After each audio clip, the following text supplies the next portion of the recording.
കേരളത്തിന് പൂക്കളമൊരുക്കാൻ തമിഴ്നാട്ടിലെ പൂപ്പാടങ്ങൾ ഒരുങ്ങി.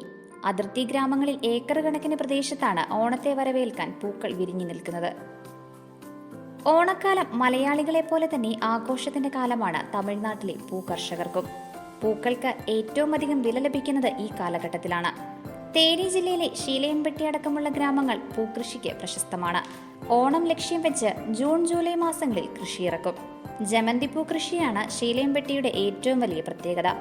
ഇത്തവണ മികച്ച വില ലഭിക്കുമെന്നാണ് കർഷകരുടെ പ്രതീക്ഷ. வணக்கம். நாங்கள் இந்த தோட்டத்தோடைய விவசாயிகள். இப்போ இதுக்கு நார்மலு 20-30 விலை போகுது. கேரளாவில் ஓணம் கொண்டாடுனாங்கன்னா எங்களுக்கு 100 ரூபா 150 ரூபா வரைக்கும் விலை போகும். அந்த ஓணத்துக்காண்டி நாங்களும் எதிர்பார்த்து நிற்கிறோம். விவசாயி இப்போதைக்கு செஞ்சது அறுவடை செய்யாமல் இருக்குது. கொஞ்ச நாள் കഴിയുമ്പോൾ ஓணம் தொடங்கிருச்சுன்னா நல்லா வரும் அப்படின்னு எதிர்பார்த்துக்கு இருக்கோம்.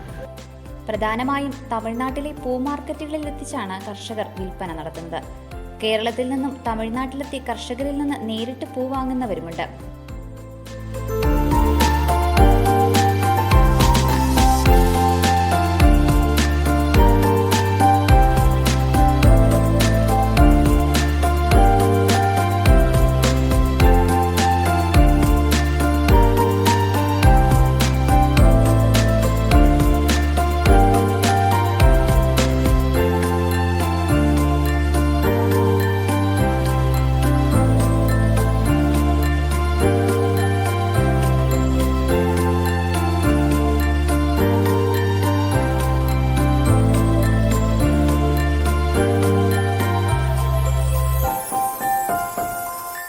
ഇടുക്കി ലൈവ് ന്യൂസ് കമ്പം.